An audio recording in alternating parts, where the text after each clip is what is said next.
L'attaque d'Israël, perpétrée le 13 juin, et les frappes aériennes commises hier par les États-Unis ne sont pas survenues du jour au lendemain. Elles résultent directement d'actions illégales, politiquement motivées, actions des États-Unis et de ses partenaires européens, notamment le Royaume-Uni, la France et l'Allemagne. Et il y a également le comportement biaisé du directeur général de l'AIEA. Indubitablement, les États-Unis, le Royaume-Uni et la France, 3 membres permanents de ce Conseil, ainsi que le régime israélien et le directeur général de l'AIEA, assumeront la pleine responsabilité pour le décès de civils innocents en Iran, et notamment les femmes et les enfants, et pour la destruction d'infrastructures civiles vitales. Alors pour tous ceux qui croient que tout ça est fini avec le cessez-le-feu que Donald Trump a expliqué ce matin, vous rêvez.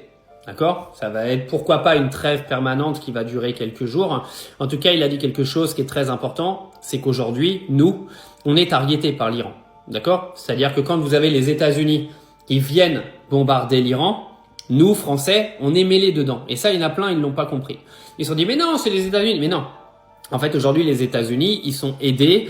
On est considérés, nous, comme des alliés numéro 1 des Américains. Et quand Donald Trump et les États-Unis prennent des décisions qui sont complètement suicidaires d'aller bombarder un pays comme l'Iran, c'est nous, derrière, qui allons être targetés. Alors d'une, on va être targeté économiquement. Mais là, maintenant, on va être la cible numéro 1 d'attaques terroristes futures. D'accord? Parce que pour l'Iran, nous avons attaqué l'Iran. Parce que nous sommes des soutiens militaires, nous sommes des soutiens financiers aux États-Unis et automatiquement, on est complices. Comme nous sommes complices aujourd'hui de ce que fait Israël en Palestine. Mais ça, faut pas le dire trop fort. Alors la question, ça va être de savoir qu'est-ce qui va se passer maintenant. Est-ce que ce cessez-le-feu là qui vient d'être mis en place va être respecté et que va-t-il se passer derrière? Parce que vous savez que l'Iran a quand même été attaqué complètement contre les lois internationales par Israël. C'est complètement illégal ce qui s'est passé. Les Américains ont bafoué l'intégralité des lois internationales pour attaquer l'Iran.